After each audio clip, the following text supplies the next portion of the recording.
Welcome to the Puck Drops Here podcast. I am your host, along with my brother Howie.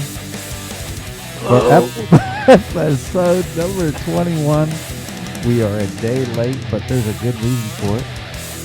Well, I don't know if it's a good reason. Well, there's a good reason why we're... Well, it's not a good reason. But there is a reason why we're late, Howie. Yeah. You want to tell everybody why we're late today? Why we're a day late? I was taken out. Yeah, just taken out. That's right. I had,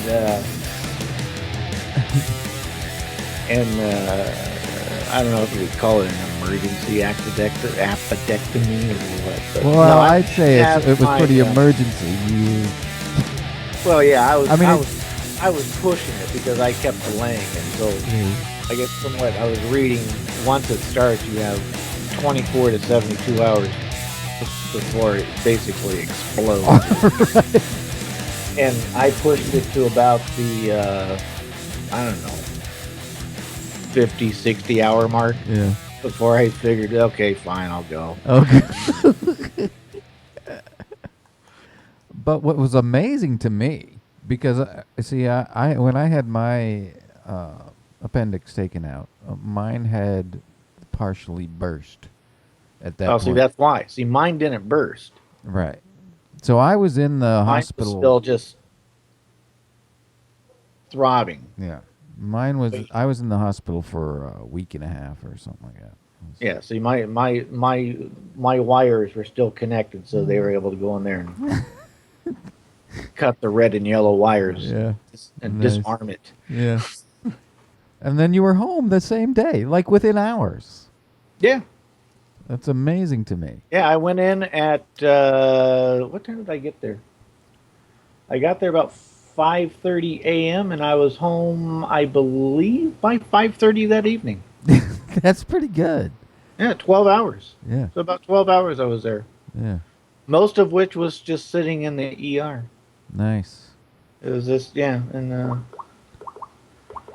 that was the extent of it. And then, yeah, surgery went really well. That was only like an hour from what I was told that took. Yeah. But here's this is the picture I sent to our mother to let her know that I was fine in the hospital. Yeah. I made the face, but Mom thought it was real. Thought I was like extraordinarily pain. But this is what I sent her. Yeah, so it was an exciting day yesterday. Really good. And surprisingly, I found out hospitals do not, for copays, they don't take Walmart cards. I asked them, but they said no. No Walmart. Nice. Do you take the Walmart card? You take Walmart. Wow. Well, we're glad that everything came out okay and that you were... Yeah, it came out okay. Yeah. You're a part short today, so...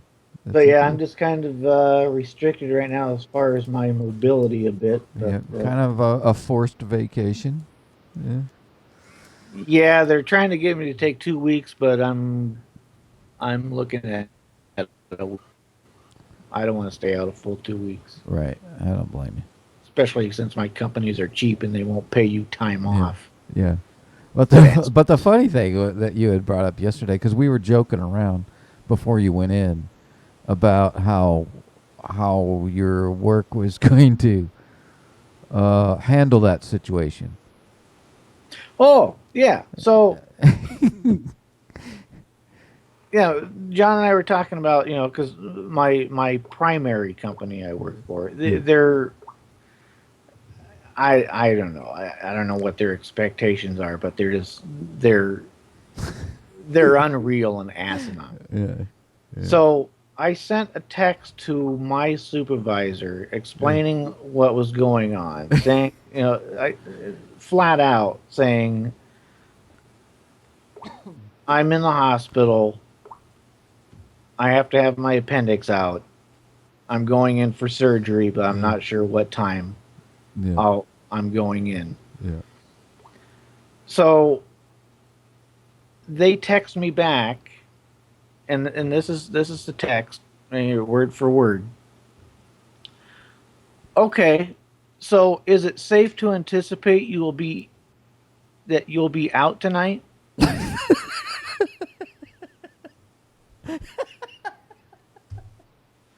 Really? You think? You think I'm in the hospital ready to have my appendix taken out? I'm You gonna think have I my won't be there? stomach. Yeah, I'm gonna have my stomach sliced open. Yeah, Yeah. I'll be in tonight. Yeah, I'll be there. No, not a problem. I'll be there. Oh I mean, man. good thing I was out of the hospital at 5:30 because that gave me a half hour to get home and dressed And and get then go to ready, work. yeah. Get ready. Yeah. Get ready to go. Jesus Christ. Man. What world do people live in? Oh, I don't get it. I just don't get it. that's Who the awesome. hell's texting me now? Does this work? Yeah, probably. Are you done being sick now? Can you come in tonight? Yeah, can you come in? We need coverage Yeah. because Oh, you're out, so we need to find out if you could cover for yourself. yeah. Oh, it's mom. Oh, great. Oh, She's how part of the bad's show pain today. this morning? How do you Oh. spell? How do you spell? I don't know. You have to watch Monty Python and the Holy Grail. Don't they see it on the wall? Yeah, there is. I think I see it. I'll have to watch. Yeah, Yeah. there is a scene like that. Yeah. That's how you spell it. Where the lettering will bend on the text. That's Yeah. what I. Yeah. Oh, looks like we're having internet connection problems again. All right. So, Howie. Anyway, first let me just say welcome back. I'm sorry we're a day late, but that's just how things go. Hockey news, Howie. Do you have any hockey news? Yes, but actually, do you have any first? I do. Okay, go ahead and do yours. Okay. What I have is really just a congratulations, really, for to Alex Ovechkin for getting his 500th goal last week and hitting that milestone, and he's the 43rd player to reach that milestone. So congratulations to him.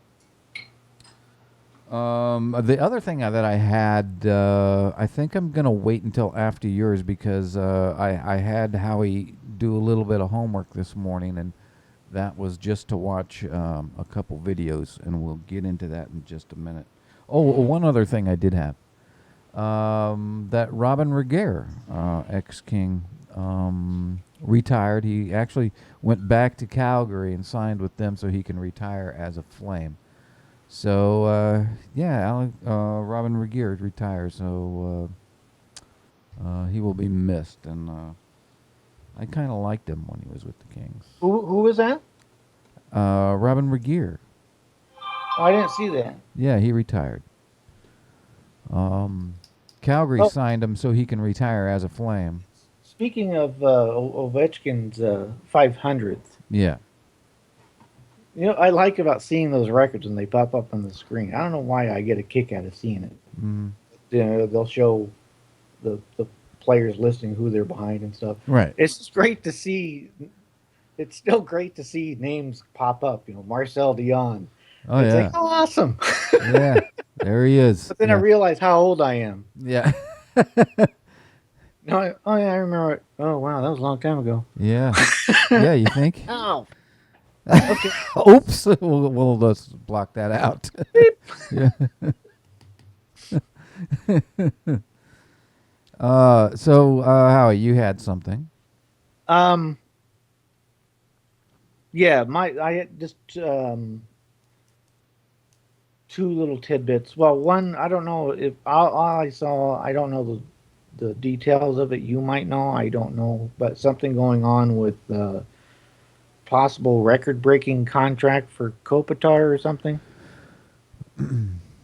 I don't know any details on it. The last that I saw was that they were still working on the deal, and it was supposed to be a big deal. Okay. I guess while you're talking But other than that, the only other thing I saw was apparently, and this is strictly rumor. As you know, what's his name? Druin from Tampa Bay wants to be traded. Right. And so I guess now, since Tampa Bay is trying to accommodate that trade request by him, and from the room I've heard, they are pursuing Matt Dumba from Minnesota, Hmm. which in I don't know how I feel about that because right now I think I mean Dumba's still really young, and from what I've seen of him play, he's a very suitor. Hmm. He's a great offensive defenseman, Yeah. and he's got. I mean, he's not even reached his prime yet. I just think I don't know. I don't. I really, personally, I don't like it. Hmm. But Well, I mean, have you watched any of his playtime? yeah, that's the thing. I don't know too much about Druin. Right. That's the only. That's the only thing. Right. So I could only take it from one perspective. Right. But and that's just based from what I know of Dumba, how he plays it. So I don't like it. But Right. I'm. Right. I'd have to research and see exactly what this other kid does. Right. Well, while you were talking about that, I looked up the Kopitar thing, and he is expected to sign the contract today, a contract worth $80 million, Wow. Over how many years? 8 years. Wow.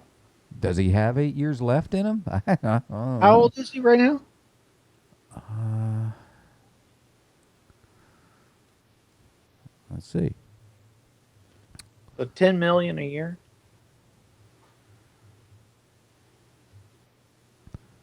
He's 28. It'd be 30. 10 years. You said. Yeah. 8 years. 8 years. So it'd be 36. Yeah. 30. I mean, That is very possible.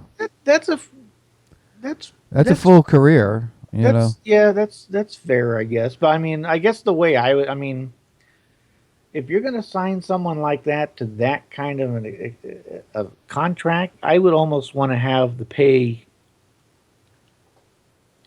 I'd want to start your pay high and lower it through the years because your play is going to decrease as you age anyway. Right. So why Right. would I pay you $10 million or more, depending how the contract's built, for less play and less quality of play? At that point, you're paying solely for the namesake and to put a butt Well, in the seat. he does put butts in the seat. Yeah, I mean, he definitely does that. yeah. Oh, did you see too? Speaking of butts in the seat, Hmm.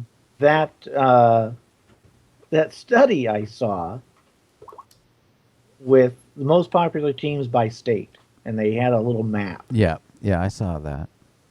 And what I did not understand is they got to redo this study. Well, you know about their Solely studies, based Howie. on one team, and that was they had Florida being the most popular team in Tampa Bay, and the study was based on attendance. Well, if you look at the attendance records for both Tampa Bay and Florida, Right, they got to redo their study, or they're getting the teams mixed up. right, Because now I got to find. Oh, here it is. Because Tampa Bay's average is 19,000 plus, where Florida is 14,000 plus. So if you base it on ticket sales, it's Tampa Bay, just right, clear off the board. right, So and plus, I mean, hell, if you turn a damn game on for a Panther game at home, no one's there, right. which still gets me because the way they're playing right now too, and still no one is going. Right. Which I still stick by the theory I said last time. Their games are on too late. Their game starts are too late. Yeah. The elderly go to bed like at 4 o'clock, or when the sun goes down. They need to start their games like at 4 p.m. They need to accommodate their fan base, which is the elderly. Right. They are in Miami, for God's sakes. Right. What do you think you have there? It's a retirement community. Yeah. Yeah. And a Hispanic community, which I don't know how many Hispanic hockey fans there are. That'd be interesting to see. I don't know how many Hispanic hockey players there are. I don't know if there are any, actually. Yeah, because they're more baseball. Aren't, Yeah. in Florida, anyway, is more of a baseball town. Yeah. And football, I guess, but I think more baseball. Well, football or football? Well, I don't know. It could be both. But it would be interesting to see that, what do you call it? Yeah, but I know, in baseball, because they have a very high Cuban population. Yeah, well, that's why I was saying, Yeah, it's which and baseball's huge in Cuba. Their baseball's their pretty much pastime. Right. Which actually now that we're beginning to get relations back with Cuba, it would be interesting to see Havana get a team. Introduce hockey out there? No, baseball. Oh, baseball team. Yeah, because actually it wouldn't be that bad travel, because I think it's Cuba's only like, I think 50 miles off the yeah. Having a Havana baseball team, that'd be kind of cool. You think about it, getting off the subject of hockey real briefly, because they've always talked about putting a baseball team down in Mexico City, right? Football team, right? But Cuba really is the ideal place. They've even talked about it, putting a team down in Puerto Rico. Well, Montreal played there for a little bit, for a while, briefly. Yeah. But even that's too far. That's further than Cuba. Right. But Havana's it's not a bad setup if you're going to go outside the country again. Right. Because it's only a 50-mile extent. Right. And they'd be very competitive, I'm sure. I'm sure they would. Right off the bat. Yeah. And I mean, hell, they have the fan base. Heck yeah. I mean, I would think by putting a team, if you did put a team there, it would boost their economy tremendously. Heck yeah. So take that, whoever baseball commissioner is. Who is it? I don't know. I think the last one was Bud Selig, but I think he's been dead like for years. I don't know. I don't know. That's the last name I remember hearing. Anyway. Who's the football commissioner? Last one I remember was Roselle. Oh, gosh, Howie. Was that a long time, too? Yeah, that was a long time ago.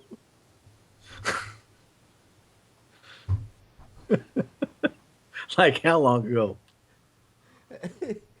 That was like in the 70s. Oh, really? Oh, for a while. I don't know what time. I don't remember. I don't remember what year he retired. Pete Roselle, right? Yeah. I'm going to Google him real quick. How far off am I here? He's the last one I remember. Oh, God. Why is my printer printing? So you don't know who it is right now? No. It's Roger Goodell. Oh, okay. Okay. But Pete Roselle, well, he was commissioner forever. He was the only one that I ever knew before Goodell came in. But. Oh, 89 he was gone. There you go. And then who was after that? Paul Tagliabue. That's it. I remember that Paul name. Tagliabue. Yeah.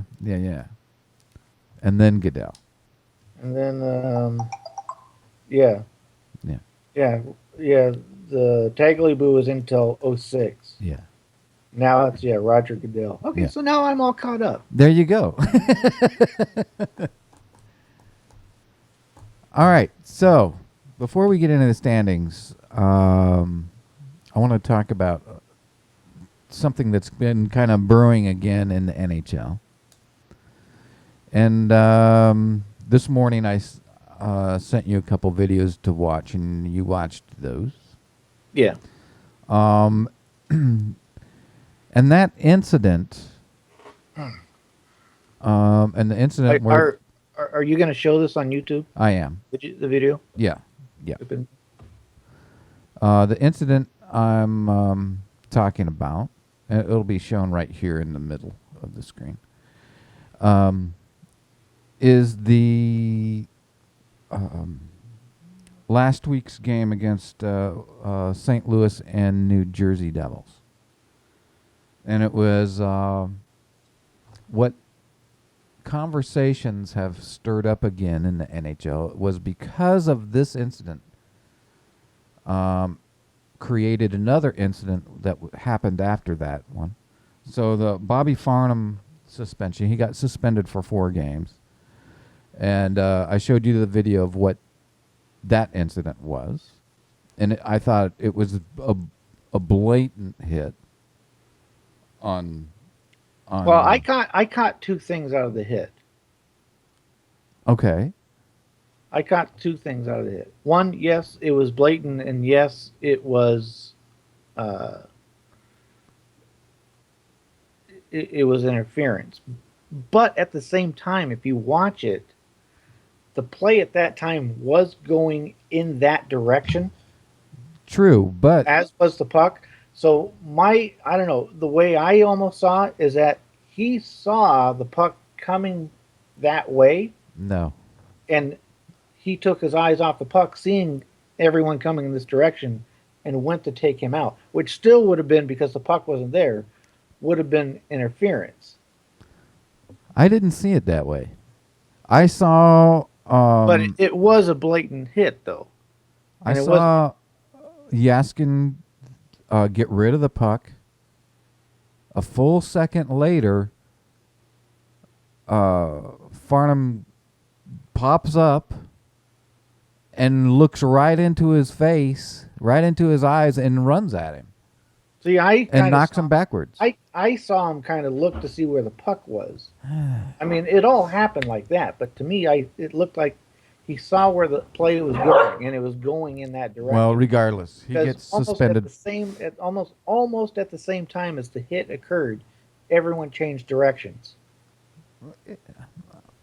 I agree with that, but I thought it was pretty blatant, and I think the 4 games. But the hit should have never occurred, primarily because the puck was still never near him. Right.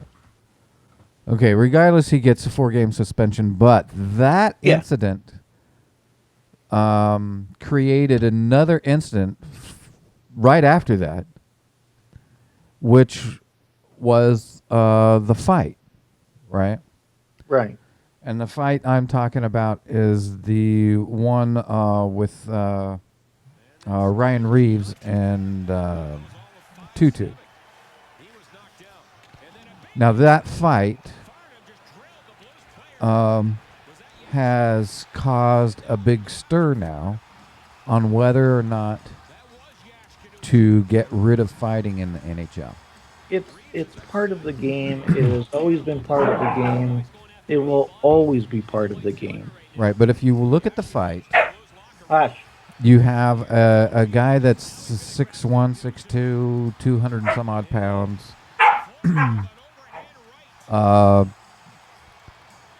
Taking on a guy that's only, 5'6", 5'7", and 190 pounds, 195 pounds. Yeah. And it hits him in the back of the head, and he goes down. I mean, he goes down. Right, but I mean, you can't. The thing is, though, I mean, you can't really. You can't go by that, because you go out there and you play. You know what the expectations are. Yep. You know the size of the people that you're playing with. Yeah, the majority of them are all the same time. But yes, there are smaller players. Yeah. But you can't sit there and say, okay, you're only allowed to fight these guys, and you could only fight these guys. Right. Because when it doesn't make sense, because then it would be basically like everyone under this size cannot hit the bigger players because they would not be able. It's not fair because they would be unable to retaliate. Right. So you can't do that. Right. I don't think you can eliminate fighting from the game anyway. I think it is part of the game. It is an essential part of the game. Um, and if you eliminated it altogether, I think you'd end up with guys that get frustrated, start throwing their sticks around, and you'd get a lot Right. more of that stick work, and that wouldn't work either. Then Right. you know, and I know why they're bringing this up and why they want to go towards eliminating it because of the concussion thing and all that. But how do you do it? I mean, you have guys that agree to fight with each other. Right. You know, a lot of that happens all the time. And then you have the guys that, out of frustration, start swinging, Right. or you know. So But I don't know how they're going to. with I mean, it's one thing, picking your fight, and it's another thing fighting solely off reaction and emotion. Right. They're two things. Right. So, and players do tend to quote unquote pick their fights. I But think if you're that going happens a off lot. yeah, that happens more often than I think raw emotion. I think so too. I think the fights are more picked more than just raw emotional Right. Right. happen. But I mean, if it happens, you know, like what happened with last night, I mean, it's gonna happen. Right. You can't sit there and okay, let me step back first. Let me see who I'm fighting. Okay, no, this isn't going to be fair. No, it's an instant reaction. It's just Right. going to happen. Right. You can't stop it. Right. I mean, that's part of the human instinct. Right. And it's part of the game. Yeah, and it's part of the game. But that's why I wanted to bring it up, because it's starting to be an issue again. I think it was right after the Philadelphia-Boston game.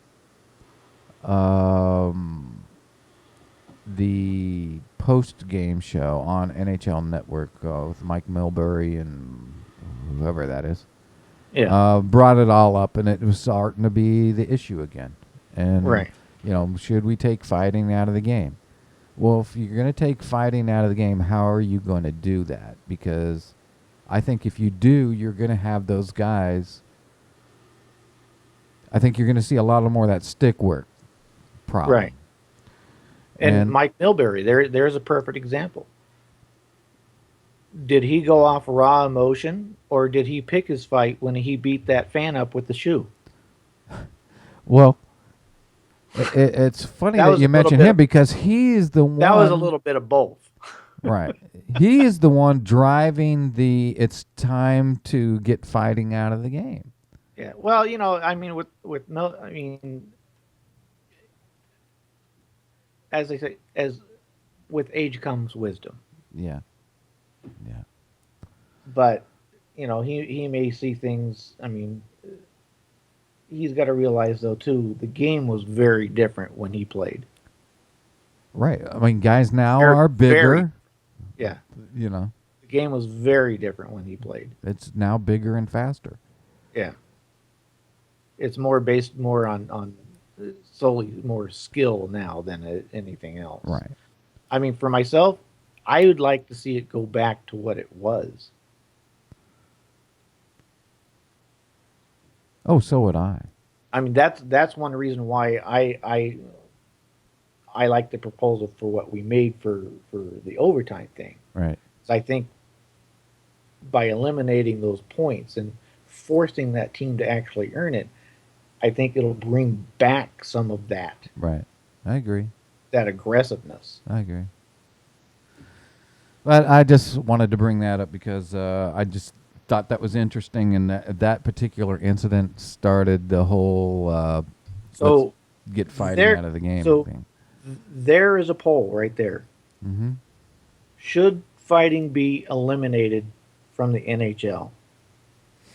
Okay. I'll put it out there, and then all of you please vote, and we'll see what kind of response we get. So, Howie, real quickly, we're already at the 30-minute mark, so let's go through the standings. I know, it goes quick. In the Atlantic Division in the East, Florida is leading that division with 57 points, followed by Detroit with 53. Montreal has fallen, and they are at 49. Tampa Bay at 48. Boston with 47. Ottawa at 46. Toronto 39. And Buffalo at 38. Florida has me speechless. It's just amazing what they're doing. And no one goes to the damn games. Yeah, it's crazy, isn't it? Let's go, old people. Yeah. Let's go. Wake up. There's a team out there. Come on. In the Metropolitan Division, Washington leads that division with 69 points, followed by the Islanders with 53, and the Rangers have fallen with 51 points. Carolina with 47, New Jersey with 47, Pittsburgh 46, Philadelphia with 45, and Columbus with 36. Yeah, I think at this point right now, as long as Washington stays healthy, they're going to run away and wrap up this division. I think so too. I think now it's strictly going to be a battle for that second and third place spot. Yeah. Between the second, third, fourth, fifth, sixth, and seventh place teams. Yeah. All right, Howie, in the West. In the West, beginning in the Central Division, we have Dallas still on top at Central with 62 points, and they're now tied actually with Chicago, also with 62 points. Yep, Chicago's starting to come on. They've got 9 wins in a row right now. Yeah, Chicago's hot kind right of surprised. I was getting kind of scared that Dallas was going to start running away, but I'm kind of glad it's gotten more tighter again like this. Mm-hmm. Followed by St. Louis in third place with 57 points, Minnesota with 52, Colorado with 47, Nashville 46, and Winnipeg with 43. Mm-hmm. So it's starting to tighten up, and I like that because, I mean, like right now, granted, Minnesota's 10 points back out, but it's only 5 games. Right. If they can get on a good streak, they're right back in it. Yep. Oh, I'm not concerned with them at all right now. Mm-hmm. In the Pacific, we have LA on top with 57. Arizona, who's still surprising the hell out of me, 49 points. Vancouver with 46. Or, I'm sorry, San Jose with 46. Vancouver with 44. Anaheim with 43. Calgary 42. And Edmonton with 39. Mm-hmm. And here, I think LA, too, I think as long as they still healthy, I think they're going to gradually start pulling away. Yeah, they're looking. They're going to wrap this division up. I think it's just, and here it's just going to be a battle for that second through 6, or actually the whole from second on down is going to be a battle. Yeah, because I mean everyone's still really tight, and Anaheim still surprises me how crappy they're playing. I'm glad they are, but me too. Mm-hmm. All right, so Howie, let's wrap it up here, man. This show kind of just flew right by after all the technical difficulties. Yeah, I've been avoiding taking my pain pill so I could do this. Well, you did mentally focused. Yep, you did pretty good. So with that, Howie, we want to thank everybody watching and listening to our podcast. Go out to our website at www.thepuckdumpster.com and put your vote in for that poll. It will be out there available today sometime. And catch our past episodes on the podcast page. Send us an email at at johnandhowie@thepuckdumpster.com. And you can send us a tweet, like us on Facebook, and we are on Instagram. Also, you can catch us on Hockey Talk Radio at hockeytalkradio.us, and we are on I think a late night right now, but you could find all kinds of great hockey programming out there. It's on 24 hours a day. So with that, Howie, we'll catch you all next week. Enjoy the games, and we bid you all adieu. Ta-ta.